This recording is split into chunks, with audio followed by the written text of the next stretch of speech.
โอ้โหทำได้ขนาดนี้ดีแค่ไหนเดี๋ยวกินมาเลยดีปากกระซับ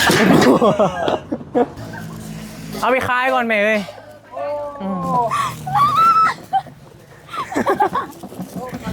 โอ้ยเหมือนเนี่ย พี่ยา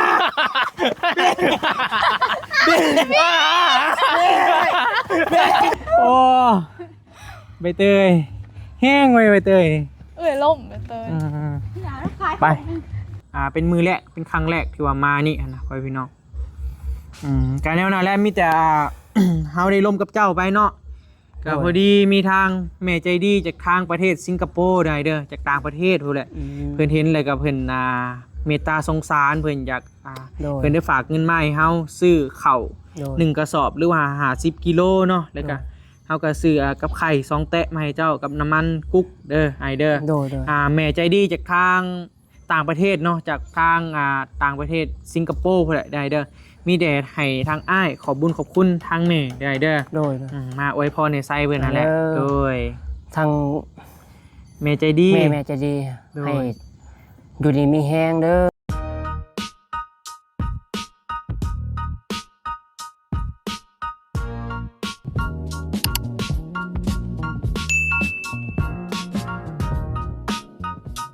ตัวโอดโพเนาะ ส่วนพ่อออกมาเนาะ อะไรบรรลุเป้าหมายแคลอรี่ของคุณอย่างมีอย่างไรได้นี่ใช่ป่ะนี่โว้ยเขาอย่างไรมันขึ้นเบิดแล้วนี่ไอ้ฐานยิ่งขึ้นกัดเนาะสบายดีเด้อไปฟังเด้อทักทายสบายดีกันบรรยากาศส่วงแรงๆเนาะพอดีมื้อนี้ก็บ่บี้ก็เบิ่งงานอยู่นี่แหละอยู่ห้านน้องโบเบิดมือเลยพ่อพี่น้องมีกำลังใจกับบ่กันแนวมันเนาะหัวใจอยู่นี่ใส่อยู่ไสซะว้าพอดีช่วงนี้ก็กินยังมากินนี่กินมากระทินช่วงนี้ไอ้สุขภาพบ่ดีปานใดเพิ่นก็เลยว่ายังบ่ทันไปประจนภัยไปหลายๆบ่อนเนาะ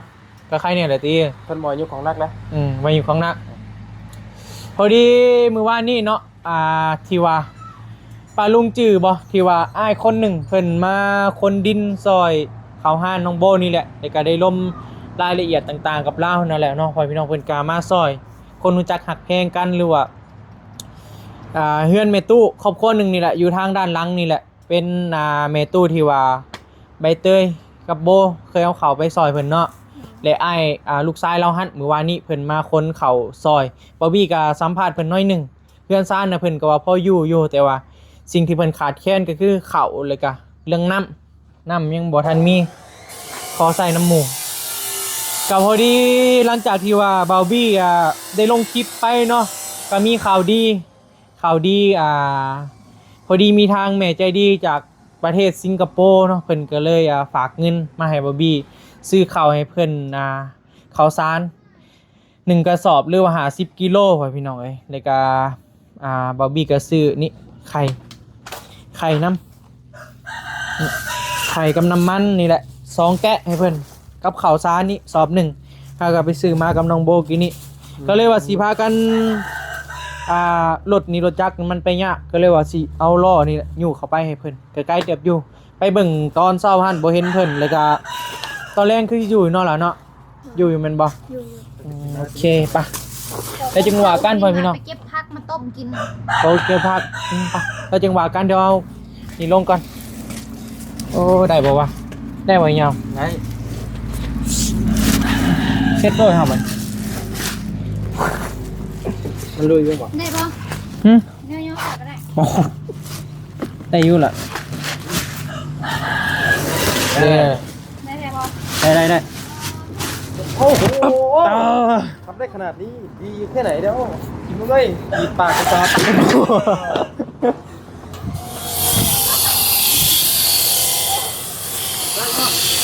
โ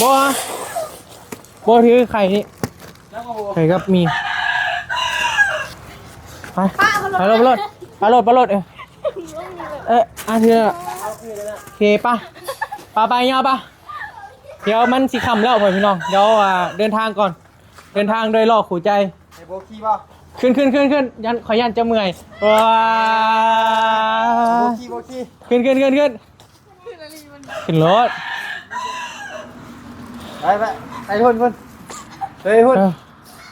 มาใจก็ได้ไหม เฮ้ยยาวจับก็ได้ จุ๊บนัด อันเนี้ยได้อยู่ ได้อยู่ ไป โอ้ยมึงไงเลย ต้องเบิ่งเอาเด้อแม่เอ้ย เดี๋ยวพ่อไปเดี๋ยวพ่อ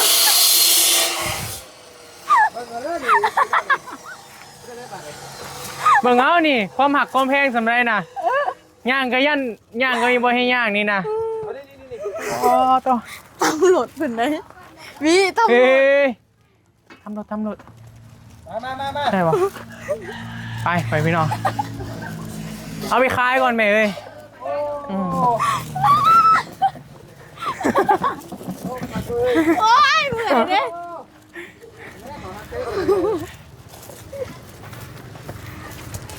สวัสดีพ่อปู่นี่แม่ สบาย โอ้กำลังจะเอาเข่าไปให้เมตู้คนหนึ่ง เฮ้ยตี ขึ้นบ่ เฮ้ยตีมาตีแตก ลองมึงดูสิได้ป่ะ โอ้เตก เป้เลยบ้าต่อ พี่ เขาซิ่งไหนบี ไข่เด้อบี พี่ยา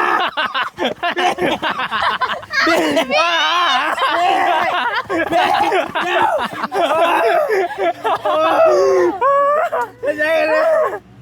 อย่าเราชำรุนกันมาได้ เป็นสิต้องเลย ไม่ใช่นี่พักกันไม่ใช่นี่ กำลังจะเอาเข่าไปให้เมตู้ไปหนึ่งเดี๋ยวลมกระเพาะก่อนปองลงละ เนาะมัน พ่อใหม่ ดีดอกเลย ไอ้บอก ด้วยความห่วงใย มันบ่มีไผ ไก่บ่นี่ไก่บ่ บ่ใกล้ ไปบ่ ฮะ ไปบ่บิ๊กบอสเฮา บิ๊กบอส สิบหลายคนพดบ่ได้แล้วโบก็บี้เสร็จครบแล้ว อุ้ย เอาเล่ไปหักหัว ไปทำกันบ่ มินยังวะ คิ้ว มินยังวะ คิ้วเล็ก เล็ก พี่ คิ้วเล็ก เข่าไหลเข่ามันไหล ใส่ ยกขึ้น เป็นไงเนาะ ไหลหยก บ่ได้ไปน้ำเด้อบ่ได้ไปน้ำเด้ โด อย บ่ไปน้ำกันบ่นี่ สิไปเบิ่งอีกอันนะวะ เมื่อปลาได้ ฮะ นั่งอันนี้ได้บ่ โอ้เรามีอันมังกร2 โลตอนแรงเอ้า ว่าลูกพี่ อ่า บุ้งเมื่อเลยเบิ่งนี่บ่มาถ่ายรูปเรื่องกันเด้อสิแป้เอาตัวหู จะลองเซนซับได้ไปเลยนี่เล่นเด้ เฮ้ยฉลองเสร็จ จับมาไหมแต่สิเมื่อกับเมื่อจะลองเซนซับไปเลย เอาเมื่อแล้วกลับมาใหม่นะ แบกให้หอบผ้าหอบไปยังเมื่อเนี่ยแล้ว อย่างเมื่อก ลับมาใหม่ ชงมือหรอกไอ้เบิ่ง มาคือเก่า ใจว่าก็ชมมือได้ เอาไปให้ไม่เท่าสิ โดย เอาไปให้ไปทำ เจ้าไปไม่นั่นบ่ แม่น พอดีอันลูกชายเรามาเมื่อวานนี้แล้วเจ้าก็เห็นบ่ เราเห็นเอาซื้อน้ำให้เราอยู่ แม่นแล้วก็ล่มกับเราแหละเราก็ว่าเงินซานพออยู่แต่ว่าเรื่องเข่าเรื่องน้ำกับบ่มีขอใส่น้ำเพิ่นขาดแค่เรื่องเข่าเรื่องน้ำเงินซานยังก็พออยู่อยู่หรอ ขายพี่กันส่งเขาขาย โอ้ วันธรรมดาเลย โอเคเด้อเดี๋ยวมันสิขำเด้อ โอเคได้ เดี๋ยวปะ คำว่านั่นแหละสิไปเบิ่งน้ำล้าง โดย ไปก่อนโอเค อย่า ไป ข ดี อ เด้อ กุ้งเด้อ เลยโอเค ตกลงมาย่า อย่าหยกล่อคอยลงนะ โอ้นางเอกเอ้ยเนาะตัวเบิ่งเอาเด้อ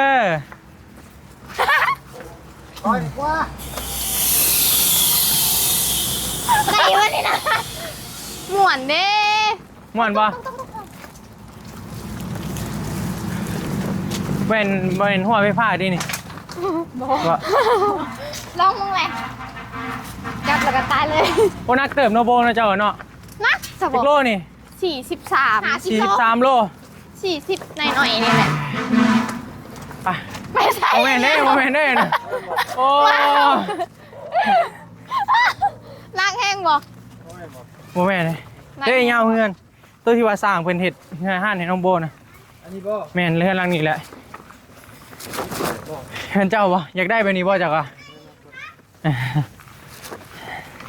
ไปพี่น้องโอ้หนักนี่พ่อย จำเป็นและไก่โค้งนี่จำเป็น ไอ้โค้งนี่เห็นบ่ไปบ่ขึ้นบ่บ่โอ้ใจหาย เรา เลยวะ ย่าน เจ้าไอ้นี่ก็ต้องไข่แตกเลย ไข่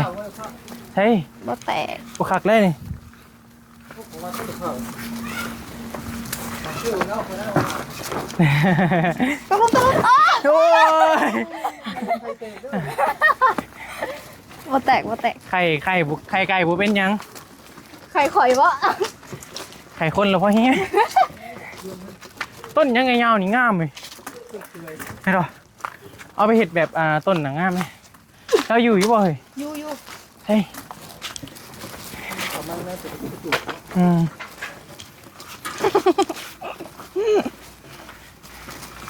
ไปพี่น้องใกล้เสียแล้วเด้เงินเราอยู่นั่นแหละ ส้มมารีพี่น้องเอ้ยวาสนาให้วาสนามัน เห็นปะวาสนาเตยเด้ บ่มีเท่านี้ดอกก็ตัวอยู่ให้เขาขี่ จะได้กินกายไปดิ อืม คัก ขับถ่ายเลย เขาถ่ายอยู่ปะเด้เงินเราเห็นปะ เอ้ย รู้สึกว่าอยู่ว่าอะไร อยู่ นี่น่ะ บ่แม่ นี่บ่เรา บ่แม่น ใช่ นั่นน่ะ เออ เราอยู่บ่ ไอ้คนอยู่บ่นี่ เราไปเส้นน่ะ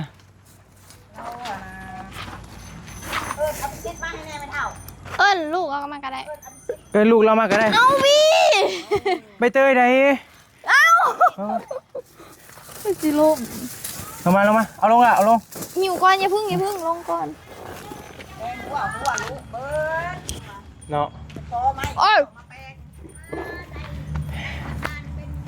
พอปลาละปลาลงด้วย ปลาลงด้วย นี่แหละเงินเรา ปลาลงนี่แหละไอ้ว่านี่บ่ โดย เมตู้ไปทางใดไปนำมายามาก่อนเลยเรามาก็ได้ไปมาก็ได้เรามาก็ได้มารถ ลูกเรามาก็ได้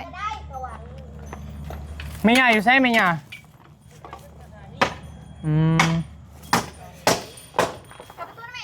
มาบ่แล้วเนาะ เดี๋ยวบะเพิ่นไปใส่ก่อน เพิ่นย่างไปดินในบ้าน เพิ่นซ่านนี่เนาะ แม่เลยมาเลยดิ แม่นแล้ว เอาไอ้เพิ่นก็ได้ โดยพอดีว่าก็มาครั้งแรกบ่บี้กะหากะเห็นก็ไม่เพิ่นก็ครั้งแรกเมื่อวานนี่แหละอ้ายเพิ่นไปอนาซอยไปเดี๋ยวเอาเข้าไปในก็ได้ปะ เดี๋ยว ได้บ่ รับบ่ ไว้ใส่เนี่ย เอาไว้นี่เลย เดี๋ยวไว้นี่ก่อนก็ได้เนาะ ดม นี่นั่งใส่เฮ้ยก็ได้พี่ไม่นี่อยู่วางนะพี่ไอ้อยู่นี่ก็ได้มันแจ้งๆเนี่ย สุดบ่ได้บ่ พี่ไปนี่ก็ได้แม่เพิ่นบ่อยู่ซ้ำตี แม่น ไอ้อยู่กับแม่2 คน แม่นแล้วเจ้า มาไอ้มาแต่ไสกินนี่ กินนี่มาแต่ในบ้านเฮ็ดเบียกซอยกับเจ้า ไปเฮ็ดเวียกซอยเพิ่น แม่น โอ้พอดีพ่อกับแม่เพิ่นกับมื้อวานนี่แหละพ่อพี่น้องเพราะว่าเห็นเพิ่นไปคนดินซอยหาน้องโบนั่นแหละไปเขาคนดินเขาหาน้องโบซอยนั่นแหละพ่อพี่น้องมื้อนี้แหละไปเฮ็ดเวียกซอยคนในบ้านอีก แม่นครับ อยู่กับแม่2 คนอันนี้บ่งานจานเจ้า แม่นแล้ว โอ้พื้นไผก็มีแหละเนาะ นำ พื้นไผมีครบเนาะ มีไผแล้วก็มีอยู่ ขาดยังแน่ซะ ก็ยังเหลือคำบ่มีแต่น้ำน้ำใช้นะพอดี น้ำใส่ไปใส่อยู่ใส่ไอ้ พอดีสูบน้ำมาจากบ้านเพิ่นจากเฮือนเพิ่น เ เพิ่นปล่อยสายยางมาให้เด้ ยังใส่น้ำ นำ เงินอื่นอยู่เนาะ แม่นอยู่เฮือนใกล้กัน โอ้ยเพื่อนซ่านกับพ่ออยู่พ่อพี่น้อยค่ะพอดีเฮาสัมภาษณ์เจาวานี่หน่อยเนาะ แม่น ไอ้เพิ่นกับว่าเพื่อนซ่านก็ยังโอเคอยู่ขาดแค่นกับเรื่องเข่านี่แหละเข่ากับน้ำเพิ่นว่าเพราะว่าบ่ได้เฮ็ดนาแม่นบ่ไอ้ บ่ได้เฮ็ด บ่ได้เฮ็ดนาเนาะหาเงินได้แล้วก็ซื้อเอาแม่นบ่ แม่นได้ซื้อเอาได้เทื่อหน่อยนี่แหละ โดยได้ซื้อเอาเทื่อหน่อยเนาะ เทื่อ100,000 200,000 300,000แบบนี้นะ เขาก็โลละ15,000 ไอ้ซื้อหยังก็ ซื้อซิด ไอซิดเนาะ แม่น ถามไปแล้ววันนี้ เฮาซื้อบี้เด้อ โดย บี้เฮาซื้อบี้ถามไปแล้ววันนี้ก็ลืมพ่อพี่น้องแม่นเบิดบ่นี่ แม่น เดี๋ยว สวน กวางเติบอยู่เนาะเป็นสวนหมากมังกรแม่นบ่นะ แม่นแก้วมังกร อ้ายยังบ่ทันได้สร้างครอบครัว ยัง โดยมีแต่อยู่กับแม่เลี้ยงแม่ แม่นอยู่ก็อยู่น้ำเพิ่นนะเพิ่น อดีเพิ่นแก่จัดเพิ่น อายุได้เท่าไหร่แหละ ประมาณ80ปลาย โอ้ ประมาณนี้แหละ 70เขา80ไปเด้ 80ป้ายนี่ถือว่าโอ้ 80ปลายนะ แก่เติบได้พ่อพี่น้อง อ่า สำหรับบ้านเฮานะคันอยู่ต่างประเทศก็ยังยังหนุ่มอยู่แต่อยู่บ้านเฮาด้วยความที่แบบว่าสิ่งแวดล้อมของกินของอยู่อย่างต่างๆนั่นแหละกันแก่เติบอยู่เพิ่นก็ยังไปลิ้น ไปแม่นเพิ่นไปเล่นกลางบ้าน คนเฒ่า เพิ่นบ่มักอยู่เฮือนดอกว่ามันเหงาเด้เนาะ แม่น อยู่ก็อยู่คนเดียวนะบ่ตีเพิ่นก็ยังบ่เคยเห็นเพิ่นจักเทื่อเลยก็ฮักก็เคยมาเป็นมือแรกเป็นครั้งแรกที่ว่ามานี่หั้นนะพ่อพี่น้องการแนวนั้นแหละมีแต่ เฮาได้ร่วมกับเจ้าไปเนาะก็พอดีมีทางแม่ใจดีจากทางประเทศสิงคโปร์ได้เด้อจากต่างประเทศพู้นแหละเพิ่นเห็นเลยก็เพิ่นเมตตาสงสารเพิ่นอยากเพิ่นได้ฝากเงินมาให้เฮาซื้อข้าว1กระสอบหรือว่า50กิโลเนาะแล้วก็เฮาก็ซื้อกับไข่2แตะมาให้เจ้ากับน้ำมันกุ๊กเด้อไอเด้อ โดย แม่ใจดีจากทางต่างประเทศเนาะจากทางต่างประเทศสิงคโปร์พุ่นแหละได้เด้อมีแด่ให้ทางอ้ายขอบบุญขอบคุณทางแม่ได้เด้อ โดย มาอวยพรในไซเพิ่นนั่นแหละโดย ทาง แม่ใจดี แม่จะดี โดย ให้อยู่ดีมีแห้งเด้อให้ร่ำให้รวยสุขภาพเข้มแข็งที่ได้ช่วยเหลือ โดย กะสาธุแล้ว ที่ได้ช่วยเหลือให้อยู่ดีมีแห้งแล้วเนาะ โดย อืม สาธุทางลูกบีเองก็ต้องขอขอบบุญขอบคุณทางแม่หลายๆเด้อเนาะที่ว่าไว้วางใจให้ลูกบีเป็นสะพานบุญให้ในครั้งนี้เนาะก็ขอให้แม่อยู่ดีมีแห้งความเจ็บอย่าได้ความไข่อย่ามีปรารถนาสิ่งใดขอให้ได้สิ่งนั้นสมความมุ่งมั่นปรารถนาอย่าเจ็บอย่าจนเฮงๆปังๆลำๆรวยๆเด้อแม่เด้ออยู่เป็นห่มโพห่มไส้ของลูกตลอดไปสาธุก็ถือว่า 1 สอบนี่กินได้ด้นบ่อย กะได้ประมาณได้อยู่ประมาณ2 เดือน โอ้ได้2 เดือน แม่น มื้อนี้ไปเฮ็ดเวียกได้เงินเท่าใด มื้อนี้บ่ โดย ยังได้เพิ่นผู้ดีไปเฮ็ดซอยเพิ่นยังบ่ทันได้แล้วนะ โอ้เฮ็ดเวียกหยังน่ะ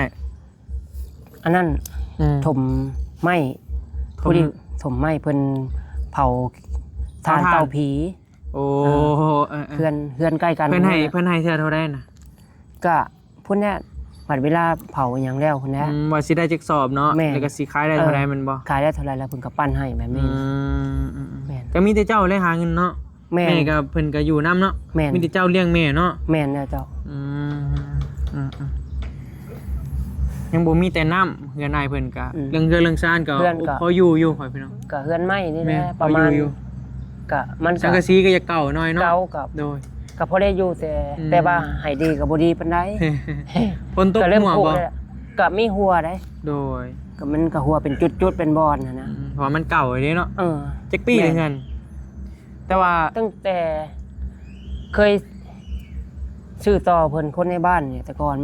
มันก็บ่แพงอะนะ โดย สมัยแต่ก่อน สะอาดเนาะแบบแป้นได้พอพี่น้องคือสีเราก็คือสีดุพอสมควรอยู่เบิ่งจากเงินแบบมันแป้นอยู่นะนี่เลี้ยวไปทางใดกันอันนี้มันยังไง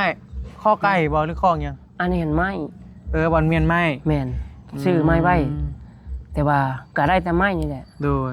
แต่ ซื้อไม้อยากเห็นยังจะเห็นเฮือน อยากเฮ็ดเฮือนให้เพิ่นนะเพิ่นว่าเพิ่นเฒ่าแล้วอยากได้เฮือนอยู่เพิ่นว่ายันแบบยามเวลานั้นนะ โดย บ่มีเพิ่นนะเพิ่นยามมันยากเพิ่นว่ามันน้อยเฮือนแคบเพิ่นว่าแต่ว่ามันหาเงินคนเดียวนะ พอได้ซื้อกินหน่อยเนาะ แม่นเลย โดย หาเงินคนเดียวก็มันบ่ทัน แล้วน่าแล้วมีแต่สู้ๆได้เด้อสู้ โดย ๆซ้อม1นี่กลุ่ม2 เดือน 2 เดือนเลย 2 เดือน เพราะว่า2 คนเด้เนาะ 2 คน ว่าง่ายก็ซ้ำว่ามีแต่เจ้าแหละเนาะเราก็สิกินสำไรเนาะเพราะว่าเพิ่นก็คนเฒ่าก็บ่อยากเข้าปานใดดอกเพิ่นเนาะกินแบบพอประมาณ แต่เพิ่นก็ กินเก่งยังกินเก่งบ่ ก็กินก็ยามเพิ่นอยากเพิ่นก็ โดย กินแบบจักหน่อยก็กินเที่ยวกินประมาณนั้น โดย ตามภาษาผู้เฒ่านะ ก็ถือว่าดีใจนำหลายๆเนาะคืออ้ายเพิ่นนี่ก็ทั่วไปเฮ็ดเวียกทั่วไปหน่อยเนาะ แม่น ยังบ่ทันสร้างครอบครัวเพิ่นเนาะยังบ่เคยมีเมียเลยเนาะ ยัง เป็นแนวใดคือยังบ่คิดอยากเอาเมีย ก็มันค่าหาเงินหาทองนี่แหละก็ เบิ่งแม่แน่มัน โด ก็ ย เกี่ยว มีผู้สาวบ่ตอนนี้ ก็ มีอยู่ เขาคุยอยู่เด็กน้อยนะพอได้คุย มันเรื่องปกติไอ้ เออ คนเฮาเนาะก็ต้องมีแหละใหญ่ปานนี้ เพิ่นบ่มาซ้ำเนาะจักพ่อเพิ่นอยู่ เพิ่นไปเล่นกลางบ้านนะเนี่ย หนึ่งข้าวหนึ่งน้ำเจ้าบ่หรือว่าเพิ่นหนึ่ง ก็ เปลี่ยนกัน บางทีเฮา โดย บ่ได้อยู่เพิ่นก็นึงแบบนี้แหละ เพิ่นก็พอเฮ็ดได้อยู่ มีเจ้าไปหาเงินซื้อของอยู่ของกินซื้อข้าวซื้อน้ำเนาะ แม่น ลูกเด้ลูกบ่ได้มาเยี่ยมเราบ่ กลางเฮิงมาเทื่อนึงนะ แต่ว่าหลักๆก็มีแต่เจ้าอยู่แม่นบ่ แม่น อืม เพิ่นสิมาอยู่มาเล่นน้ำเทื่อนึง โดย เพิ่นมีครอบครัวอยู่บ้านไกล อืมมีครอบครัวอยู่บ้านไกล แม่น ก็เลยบริสุทธิ์มาทางนี้แม่นบ่ แม่น ถ้าว่ามีน้ำก็สิสบายอีกแม่นบ่ ได้เสียเงินให้เพิ่นบ่นำ ก็ได้จ่ายค่าค่าไฟให้เพิ่นเด้ เดือนเท่าไรให้เพิ่น บ่เฮาจ่ายเทื่อนึงเฮาก็ให้เพิ่นเทื่อนึงเทื่อละซอยค่าไฟเพิ่นเทื่อละ เท่าละเท่าไร 50,000 20,000แบบนี้นะ ก็โอเคอยู่เนาะ แล้วแต่เพิ่นก็บ่ได้นั่นเฮาดอกแต่เฮาก็ พี่น้องบ่ ช่วยเพิ่นบ่ ใช่นะ รู้จัก พี่น้อง กันนะ ใช่นำคนรู้จักกัน ในเฮือนเพิ่นก็บ่ได้ใกล้ดอกอันนี้ตรงพังนั่นน่ะพังเลยผ่านหน่อยหนึงก็ดึงสายยางมานี่ โดยกระทางเขามากอะมันมีแต่ทางเดียวนี่บ่เข้ามา มันไปทางนั้นได้นํ ทางใหญ่บ่ทางนะ ออกไปทางนั้นทาง รถใหญ่ต้องเขาทางได้รถใหญ่ ข้างทางนั้นรถกระบะบ่รถกระบะก็เจ้าเข้าไปทางนั้น โดย แล้วก็มาเลี้ยวอยู่นี่ ก็มันอยู่อันนี้แม่นอยู่ทางเงินน้องโบบ้านหยังล่ะบรรณาธาตุคือกันเนาะนี่ก็บรรณาธาตุไปพี่น้องเร็วอ่ะไปเดี๋ยวเจ้าหน่อยบอบบี้สิพาปาลุงมาเบิ่งเฮือนซานของอ้ายเพิ่นน้อยหนึงเนาะไปพี่น้องใส่อยู่กับแม่ตู้2คนเราก็มีแต่ลูก3คนน่ะบ่ แม่นจ้ะ คนหนึ่งอยู่ในบ้านนี้คนหนึ่งไปเอา แม่น สร้างครอบครัวอยู่นาซาย อยู่พุ่นอยู่ทางบ้านต้นผึ่งทางใกล้ๆกับบ้านนาทรายนั่น ฮู้เดี๋ยวเจ้าเลยอยู่เลี้ยงแม่เนาะ แม่นแล้วก็เอื้อยหันเพิ่นอยู่ทางบ้านพุ่นทางบ้านเหนือทาง โดย บ่เหนือหรอกดูทางกลางนี่แหละ บ่ได้เคยไปเฮ็ดเวียกโรงงานบ่เคยไปไทยบ่ เคยไป เป็นอะไรคือมา มันยากน้ำเพิ่นเฒ่าเพิ่นแก่แล้วมันบ่มีผู้เบิ่งเพิ่นเด้ ก็เลยว่าได้มาแม่นบ่ แม่นเพิ่นเจ็บเพิ่นโชว์เพิ่นบ่สบายแบบนี้ก็โทรมามันก็คือว่าแหละของผู้เฒ่าอยู่ผู้เดียวเนาะโทรมาหาก็บ่คือเฮามาเบิ่งอะนะ แม่น ก็เลยถิ่มงานมาเลย เป็นห่วงแม่ เป็นห่วง ไปเฮ็ดเวียกยังอยู่ไทยไอ้ เคยเฮ็ดร้านอาหาร ร้านอาหาร แล้วก็เฮ็ดงานล้างรถ โอ้ ประมาณนี้ ตอนน่ะได้เงินเดือนหลายบ่ เดือนหนึง 9,000 9,000นี้เฮาเก็บได้เดือนเท่าใด เดือนหนึงบ่ โดยได้เก็บ ก็ได้เดือนละ 2,000 1,200 1,000-2,000 แม่นก็บ่ได้หลายก็เก็บไว้เด้อก็มาหมุนใช้ส่งมา ก็คือฮู้หั่นแหละไปเดือนเสาร์เขาซื้อพ่อพี่น้องเดือนเสาร์เขาซื้อเดี๋ยวก็นักอยู่ได้หน่อยเนาะ หนักอยู่ นักอยู่เคยเสียนะ เดือนหนึงเดือน 2,000 โดยนักอยู่ ประมาณนี้ก็เก็บใบไส้ ก็มีแต่หน้าแลเด้อไอเด้อเราสิ โดย กลับปะก่อนเฮาก็ โดย เดี๋ยวสิพาปลาลุงเบิ่งเพื่อนเพิ่นน้อยหนึงไปได้ปะอยู่กับแม่2คนนี่แหละเพื่อนซ่านเพิ่นกับพ่อพี่น้องก็มีสังกะสีก็เก่าแน่แล้วแล้วก็ไม่แป้นก็น้อยเนาะนี่มันก็มีปวกมีหยังกินได้แล้วนี่ แต่ก่อนมันขาดมาแล้วมาให้กับเจ้าตอกขึ้นให้มันปวกกัด โดย มาแล้วก็ผู้ที่หาคนในบ้านนี่ขึ้นไปตีพาให้คนที่เป็นเพิ่นเป็นช้างนั่นแหละ3 คน มีแต่นั่นอะไรได้เด้อสู้ๆเด้อ โดย เป็นกำลังใจให้เรื่องดินเรื่องดอนเพิ่นก็กว้างอยู่พ่อพี่น้องอันนั้นก็เป็นส่วนหมักมังกรน่ะเนาะ แม่น ยามใดมันเป็นได้ มันเป็นเดือน8เดือน7นี่แหละแต่ว่ามันเบิดแล้ว โดยน้องกลับป้าก่อนเด้อ โดย สู้ๆสบายดีเด้อ โดยสบายดี โดยไป เออ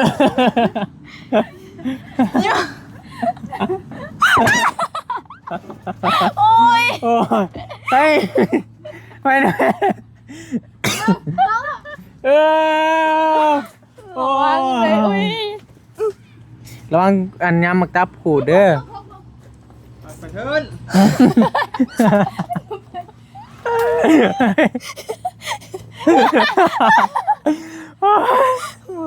เฮ้ยคุมโอ้ใจนี่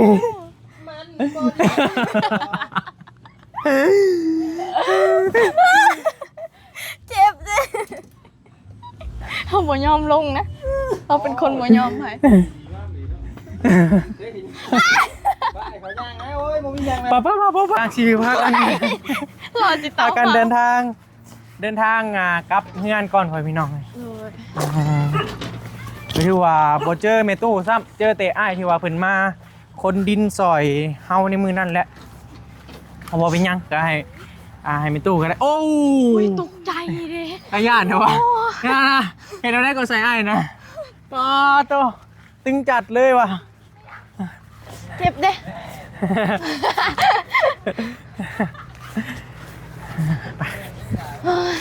ไปได้ไหมบ่เมื่อได้หนังรอเนาะไปกะหนังมากกะหนังอู้มาค้าม บ่กินบ่ได้เลยจะส่งบ่ได้เลย เป็นหยัง คำหวาน เป็ มัน น วะ ชุกจังกิน โอ้มาค้ามนี่กันต้นเจ้าเนาะข่อยสิเอาอันแก้วมาหลักกินมื้อหนาให้มันสม บ่ได้นะ ไปพี่น้องคือได้ว่าตอนนี้ก็เสร็จภารกิจของเฮาเรียบร้อยแล้วเนาะเดี๋ยวสิพามาเบิ่งห้านเล็กๆน้อยๆนี่แหละเนาะกาฮอดเฮือนโบแล้วกาอะไรเนี่ยใบเตยกับไอ้ยาวจุงหล่อมาการะยะทางกับบ่ไกลเนาะประมาณ100ไปปลายเมตรนี่แหละที่ว่าแต่เฮือนน้องโบเข้าไปหาเฮือนแม่ตู้หั่นเนาะก็ถือว่ากาประมาณนี้แหละพอพี่น้องเอ้ยเป็นอะไรความรู้สึกมื้อนี้ฮะ ก็ดีใจน้ำเพิ่น ดีใจนำเพิ่น แม่ ดีใจหลายบ่ หลาย ที่ว่าเจอกับไอ้เพิ่นครั้งแรกที่ว่าเจอกันหั่นน่ะพี่น้อง เพราะว่าบ่เคยฮู้กันมาก่อนเลยเด้แต่ว่าบ่เจอไม่เฒ่าซ้ำมาวันนี้ก็ทางง่ายเพิ่นซานเล็กก็ยังขึ้นก็ถือว่าได้หลายเติบแล้วนี่โอเค พี่ยังบอกมา นี่อันนี้แม่นเป็นทางด้านหน้าเด้อพี่น้องด้านหน้าแม่นมันจะเป็นทรงแบบนี้ มันจะได้ทรงแบบนี้ยังเหลือแต่ทางหน้าเดี๋ยวเบิ่งงบก่อนว่ายังเหลือเท่าใดแล้วก็สิก็ออกไปให้น้องเพิ่นทางหน้าหั่นคาดว่ามื้อน่าจะได้มุ่งแล้วเพราะว่าเพิ่นซานก็ยังเหลือแต่มื้อจอดขึ้นโค้งนี้ยังเหลือเล็กนี้แต่ว่าเล็กใหญ่ยังไงเพิ่นเอาขึ้นไปเรียบร้อยแล้วพี่น้องจวดดิลี่สร้างนี่เนาะจวดครับ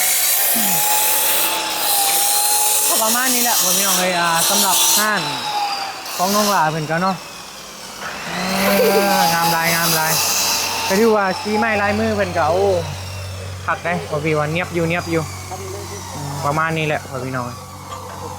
เราจึงว่ากันเนาะก็ลูกพี่มื้อนี่สิบ่ได้มุ่งเลยว่ามื้อนี่มื้อมุ่งกลางแล่นบ่ยังเหลือแต่สารเล็กน้อยเนาะโอ้ไวเฮง2 มื้อฮู้เรื่อง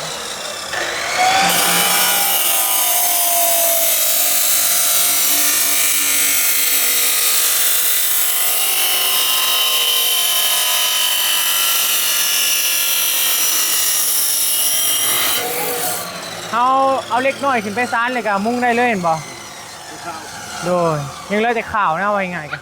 ยังเหลือแต่นี่ยังเหลือแต่เล็กตัวนี้แหละพี่น้องนี่เอาเล็กอันนี้ขึ้นไปซานเลยกับที่ว่าเอาสังกะสีมาใส่ได้เลยมุ่งกับบ่ยากเนาะเพราะว่าแป๊บเดียวสังกะสีหน่อยเดียวนึงนะกับมันกับบ่ได้ใหญ่ปานใดเด้ก็ถือว่าทางทีมงานในสร้างเพิ่นก็มีแต่คนใหญ่เวียกก็เลยว่าค่อนข้างว่าดำเนินการได้ไวเนาะพี่น้องเนาะเป็นอะไรมาวันนี้แห้งเป็นหูเป็นห่างคักเลยบ่ะโอ้ยบริฟันตี้เฮ้ย บ่ ฮะชีวิตจริงตี้